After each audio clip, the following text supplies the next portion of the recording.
So hello guys, एक बार फिर से स्वागत है आपका मेरे YouTube चैनल पे। मेरा नाम है ऐश एंड आप देख रहे हैं एक्शन रिएक्शन। सो अभी जो हम बात करने वाले हैं वो है MTV SL 03 रिप्रेजेंट का जो नया एपिसोड आया है सैटरडे को, जिसका नाम था कोलैब वीक। तो उसके बारे में बात करने वाले हैं कि ये कोलैब वीक फ्लॉप था या हिट था। सो शुरुआत करते हैं गेस्ट से। जो इस बार सेलिब्रिटी गेस्ट आई थी वो थी समंथा रुथ प्रभु, जो कि एक तेलुगु एंड तमिल एक्ट्रेस है जिन्होंने बहुत सारी अच्छी अच्छी मूवीज दी हैं। हमने तो हिंदी डब देखी होंगी काफी। सो वो उन्होंने आते ही बोला कि मैं हिप हॉप की इतनी बड़ी फैन नहीं हूँ, बट फिर भी मैं इनसे कनेक्ट कर पाती हूँ क्योंकि ऐसे ऐसे आर्टिस्ट हैं। क्योंकि यू नो कि वो कह रही है कि हसल सीजन 2 से मैं इस सीजन को फॉलो कर रही हूँ। हसल को काफी अच्छी वाइब थी उनकी एंड आके उन्होंने काफी लोगों को अप्रिशिएट किया, काफी अच्छे अच्छे कमेंट्स किए, किसी को क्रिटिसाइज नहीं किया और वो काफी बीच में इमोशनल भी हो गई थी। उसके बारे में बात करेंगे आगे वीडियो में। सो फर्स्ट परफॉर्मेंस की बात करते हैं। सबसे ओपनिंग जो हुई थी वो हुई थी केडन शर्मा एंड विजय दादा, दोनों आर्टिस्ट को मिला के। दोनों साउथ से बिलोंग करते हैं, एक हैदराबादी एंड तमिल टच है विजय दादा में, हालांकि वो बॉम्बे को रिप्रेजेंट करते हैं बट है एक टच है। सो गाने का नाम था सेलिब्रिटीज, जो कि केडन का सबसे जो ऑडिशन वाला परफॉर्मेंस था स्ट्रीट सेलिब्रिटी, उससे थोड़ा थोड़ा बहुत इंस्पायर लगा मुझे, बट काफी तगड़ा गाना दिया उन्होंने, एक बैंगर टाइप का गाना दिया। एंड उन्होंने एक बोला कि हैदराबाद का मैं पांचा मीनार हूं, उन्होंने बोला मैं 4 दिन का ताज हूं। तो दोनों ने अपनी अपनी जगह को रिप्रेजेंट किया इस गाने में। उसके अलावा बादशाह भाई ने तो, बादशाह भाई का रिएक्शन और मेरा रिएक्शन एक जैसा था क्योंकि बीच में साउथ इंडियन फ्लेवर था स्टार्टिंग में, लास्ट में प्रॉपर साउथ इंडियन बीट के ऊपर उन्होंने केडन ने फ्रंट फ्लिप की, विजय दादा ने थोड़े बहुत वीबोइंग स्टेप्स किए एंड उन्होंने शाउट आउट दिया ग्रेफिटी, जो भी हिप हॉप के अदर एलिमेंट्स है, ग्रेफिटी, डीजिंग, एमसिंग, सबको, सबसे उन्हें फुल स्कोर्स मिले।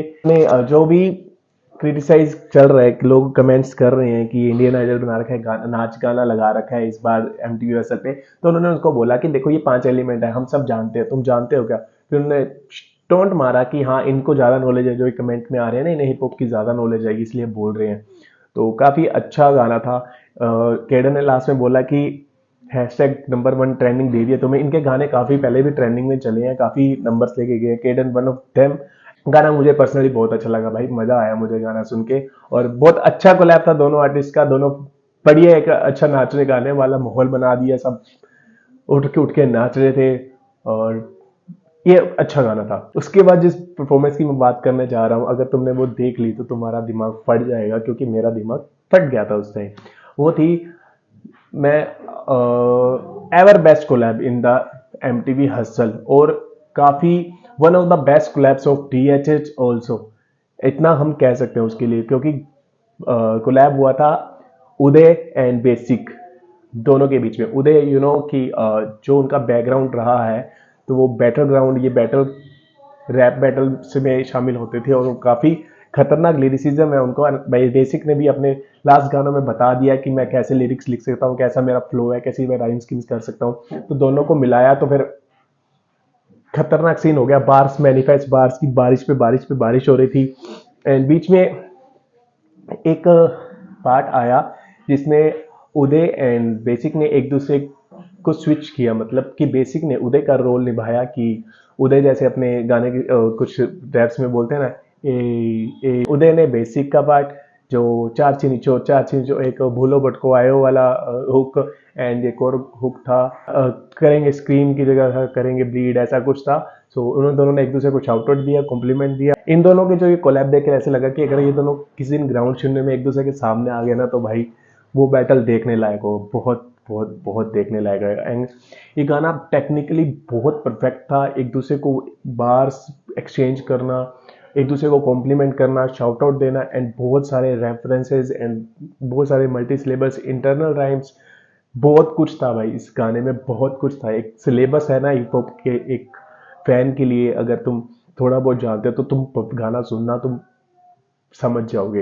इक्का भाई ने तो अपने लिरिक्स जो शीट्स होती है वो फाड़ दी। उन्होंने बोला कि भाई ईपीआर से पूछो, ये एक्सप्लेन करेंगे। तो ईपीआर ने बताया कि Oppenheimer, Rick and Morte, Interstellar, बहुत सारे उसमें रेफरेंसेस थे एंड और भी बहुत कुछ था। मेरा तो सर फट गया ब्रो ये गाना सुन के। उसके बाद रेडियो हिट इस गाने को भी मिला सेलिब्रिटीज की तरह, इसको भी फुल एंड फुल मार्क्स मिले। एंड मैं अभी भी बोल रहा हूँ कि ये गाना हसल का सबसे बेस्ट कोलैब था, सबसे बेस्ट बेस्ट बेस्ट। आज तक ऐसा कोलैब नहीं हुआ। DHH में अब one of the favourite collab मेरा ये बन चुका है। उसके बाद एक सरप्राइज परफॉर्मेंस होती है बाय जो पिछले सीजन के कंटेस्टेंट थे किंग ग्रेविटी की, जो उनका आइकॉनिक परफॉर्मेंस थी, आइकॉनिक गाना था पिछले सीजन का जलालुद्दीन। तो उन्होंने वो किया, उन्होंने आते ही शाउट आउट दिया सारे कंटेस्टेंट को, सारे जजेस को। एंड समंथा बीच में उनका गाना सुन के, उनकी एनर्जी एंड उनकी वाइब देख के जो वो हाइप कर रहे थे, जंप एंड ऑल, एंड जो एनर्जी ग्रेविटी की और जलालुद्दीन की तो एनर्जी तो थोड़ी इमोशनल हो गई उनको देख के। बादशाह भी इमोशनल हो गए कि क्या सीन है, क्या मतलब क्या चल रहा है, इतना टैलेंट है लड़कों में। उसके बाद एक और special performance by EPR and Mrinal Shankar, क्योंकि मृणाल फाइनल में जा चुके हैं, उसे गोल्डन टिकट मिल चुका है, तो सेफ थे इस वीक, तो उन्होंने और EPR ने किया था। और गाने का टाइटल था एलाने नी थाने, जो कि तमिल में था और काफी पार्ट तमिल में था, जो कि मुझे समझ नहीं आया, बट जो म्यूजिकलिटी थी EPR की एंड जो वोकल्स थे, भाई मैं फैन हो गया। फैन तो पहले से ही था, मतलब इस गाने का फैन हो गया। बहुत बढ़िया गाना, सब हाइप में आ गए थे, सबको गाना तमिल काफी लोगों को नहीं समझ आती शो में और ऑडियंस को भी, बट गाना बहुत बढ़िया था। एंड मृणाल शंकर ने अपना पार्ट अच्छे से निभाया, थोड़ी पोइट्री एंड जो बड़े बड़े वर्ड्स अपनी उसमें सॉन्ग्स में EPR यूज करते हैं, इस सॉन्ग में भी किया। जैसे उर्दू वर्ड्स होता है ना, ऐसे हालाते दर्द, ऐसे ऐसे बड़े बड़े वर्ड्स वो उन्होंने भी यूज किए और काफी अच्छा गाना था। हालांकि मुझे भी लिरिक्स समझ नहीं आए कुछ काफी जगह, बट इसका इम्पैक्ट काफी था एंड गूजबम्स वाला सॉन्ग था ये पूरा। बादशाह भाई ने स्टेज पे आके पोचा मारा, जो कि उन्होंने बोला कि बैंगर हो गया, एंड समंथा से भी पोचा मरवाया इस गाने में। नेक्स्ट परफॉर्मेंस थी बुर्रा एंड रैप आईडी का कोलैबोरेशन। गाने का नाम था फिक्र नहीं है, तो बहुत फनी गाना था, बहुत फन वाला गाना था कि कुछ भी हो जाए जिंदगी में, जो चल रहा है कुछ भी हो रहा है ऊपर नीचे, मुझे किसी बात की फिक्र नहीं है। इसमें बुर्रा ने थोड़ा होल्ड बैक किया, या फिर बुर्रा ने एक नॉर्मल सा रोल निभाया, बट रैप आईडी ने काफी अपना जो है उनका टैलेंट, अपनी writing skills and bars and वगैरह वो उन्होंने उसमें दिखाए। बादशाह भाई ने गाने को सुन के बहुत अच्छे अच्छे कमेंट्स किए, सबने अच्छे अच्छे कमेंट्स किए कि काफ़ी अच्छा कोलैब है एंड रिकॉर्ड्स तोड़ दिए बादशाह भाई ने, जो उनके पास सीडीज रहती हैं। एंड उसके अलावा बादशाह भाई ने इसे रेडियो हिट भी दिया। तो इस गाने को डीनो और EPR ने 3 पॉइंट्स दिए। EPR काफ़ी इम्प्रेस थे रैप आईडी से, जो कि उन्होंने जस्टिस किया म्यूजिक के साथ, ताकि मतलब वो लेवल नहीं गिरने दिया अपनी जो लिखाई का। एंड इक्का एंड DMC ने 2-2 पॉइंट्स दिए, उन्होंने 1-1 पॉइंट्स कहा था, क्योंकि मुझे भी इतना इम्पैक्टफुल गाना नहीं लगा था। एक नॉर्मल सा गाना था, हाँ बुरा नहीं था, बट इतना अच्छा भी नहीं था, क्योंकि हम पहले सुन के आए हैं सेलिब्रिटीज, उसके बाद उदय और वो गाना सुन लिया बेसिक का, तो उसके बाद तो होप्स हाई जाने वाली है। लास्ट परफॉर्मेंस थी Bob B and 100 RBH। Bob B कि उनकी वोकल कितनी अच्छी है, क्या क्या गाने दिए हैं उन्होंने।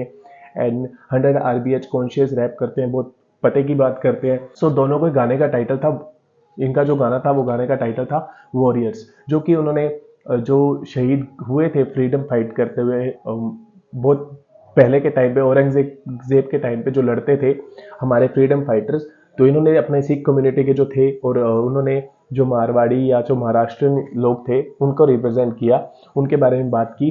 गाना बहुत अच्छा था, बहुत बढ़िया हो सकता था, बट उन्होंने बहुत जगह फंबल कर दिया। शुरुआत की सौरभ मतलब 100 RBH ने, तो बीच में फिर बॉबी रंधावा भी, ऐसे करते करते पूरा गाना कहीं ना कहीं खराब हो गया। बट गाना बहुत बढ़िया जा रहा था, बढ़िया जाने वाला था। इसी बारे में बात उन्होंने डिनो भाई ने भी की कि गाना मैं सुनने के लिए बेकरार था, मतलब मुझे वेट था ये गाना तुम कैसा निभाओगे। वो कह रहे थे, उन्होंने तो ये तक बोला कि मैं तुम्हें 3 पॉइंट भी देना चाहता हूँ, बट ये कंपटीशन है, मैं नहीं दे सकता, तो इसलिए उन्होंने 2 पॉइंट्स दिए। बट वो कहते थे कि मैं इम्प्रेस्ड हूँ। उन्होंने बात की बॉबी रंधावा ने बात की गुरु तेग बहादुर जी की, बाबा दीप सिंह जी की, जिन्होंने शहादत दी औरंगजेब मुसलमानों से लड़ते हुए, जिन्होंने अपने धर्म के खातिर, अपने हिंदुस्तान के खातिर शहादत दी। वहीं 100 RBH ने वीर तानाजी एंड छत्रपति संभाजी महाराज को के बारे में बात की, जो भी एक फ्रीडम फाइटर्स थे जिन्होंने काफ़ी संघर्ष किया हमें आज़ादी दिलाने में। स्ट्रक्चर बहुत अच्छी थी गाने की, दोनों आपस में बीच बीच में लाइन एक्सचेंज कर रहे थे, एक बार इन्होंने बोला एक बार उन्होंने दिया, बट लेकिन वो फंबल की वजह से बहुत मैच्ड अप हो गया सारा सीन। EPR ने भी अच्छे कमेंट किया कि रिस्पेक्ट फॉर फ्रीडम फाइटर, जो फ्रीडम फाइटर्स की बात करता है ना, मैं वैसे ही रिस्पेक्ट करता हूँ। पर उन्होंने भी 1 पॉइंट दिया, इक्का ने भी 1 पॉइंट दिया। बादशाह ने यही बोला कि गाना बहुत बढ़िया हो सकता था अगर वो गलती ना हुई होती, बट इस स्टेज पे इस मुकाम पे आके तुम गलती नहीं कर सकते। सो यही था। एंड समंथा ने इस बारे में यही बोला कि मुझे काफ़ी कुछ समझ नहीं आया, बट मुझे बहुत फील हुआ, गूजबम्स वाली बात हो गई जब स्टार्टिंग में बॉबी रंधावा ने स्टार्ट किया था हाई नोट से। ये था रिव्यू। और बेस्ट बेस्ट परफॉर्मेंस जो पहले भी बहुत बार बोल चुका हूँ, उदय एंड बेसिक का जो गाना था वो सबसे बेस्ट था, अभी तक का बेस्ट था। बाकी कल नेक्स्ट एपिसोड में, संडे के एपिसोड में कोश एंड चैनबी, इन दोनों का कोलैब होने वाला है। एंड आई नो कि ये भी फाड़ देने वाले हैं अगर कोई गलती ना हुई तो। डिनो एंड JD47 का जो नया गाना है 1111, जिसका मैंने रिएक्शन भी किया अपने चैनल पे, अगर नहीं सुना तो सुन लेना जाके। वो भी परफॉर्मेंस कल होने वाली है, कल के एपिसोड में। ये हमने प्रोमो में देखा था। सो मिलते हैं। अब कल एपिसोड आएगा तो मैं आई होप कि मंडे को वीडियो आपको मिल जाएगी इसकी रिव्यू और कैसा होने वाला है। सो मिलते हैं नई वीडियो नए रिएक्शन के साथ। तब तक के लिए अलविदा and take care. So thank you guys, keep hustling.